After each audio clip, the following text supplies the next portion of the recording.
So what's up mga paps? Welcome for today's episode. Samahan nyo ako para sa episode natin ngayon. Pupunta tayo ng Lingayen para mag-coffee ride ngayong Sabado. So nag-ride out pala ako dito sa Mangaldan around 5:30 AM.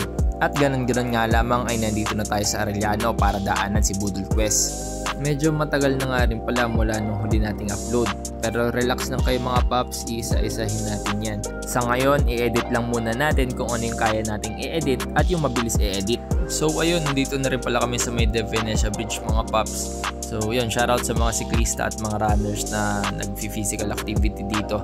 Yan, napakaganda rin pala ng sunrise dito kanina. Tsaka wala pa gaanong dumadaan ng mga sasakyan. So talagang napaka-peaceful ng atmosphere dito kanina. So yun, mas na-appreciate ko talaga yung view kanina dito sa taas ng De Venecia Bridge. Nakasalubong rin pala namin yung kaibigan namin si Mark.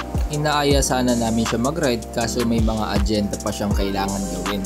Matapos ang maikling kwentuhan ay tumuloy na rin kami. So yun, kinagabihan pala bago nitong ride ay nag-uusap kami, magka-chat kami ni Raymond kung saan magandang pumunta or mag-ride na alam nyo medyo malapit lang dahil kailangan ko rin makabalik before lunch.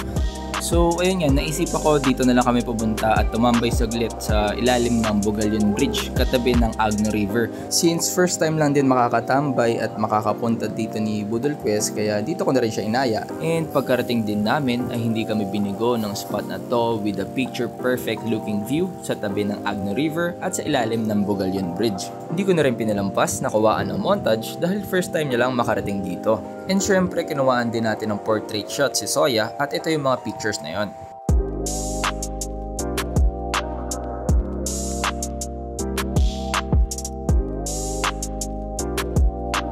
So yun, pagkatapos din namin mag picture taker para may remember at onting refreshments at nag-rides na ulit kami at pabalik papuntang Lingayen.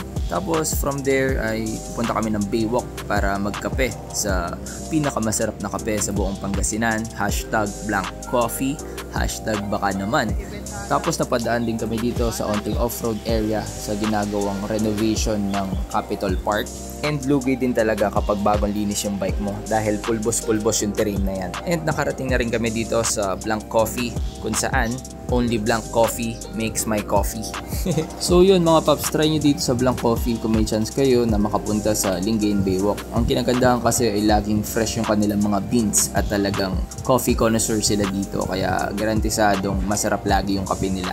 So yun lang mga paps, kita-kits ulit tayo sa next episode. Peace out, ride safe, and share the road. Kita-kits mga paps!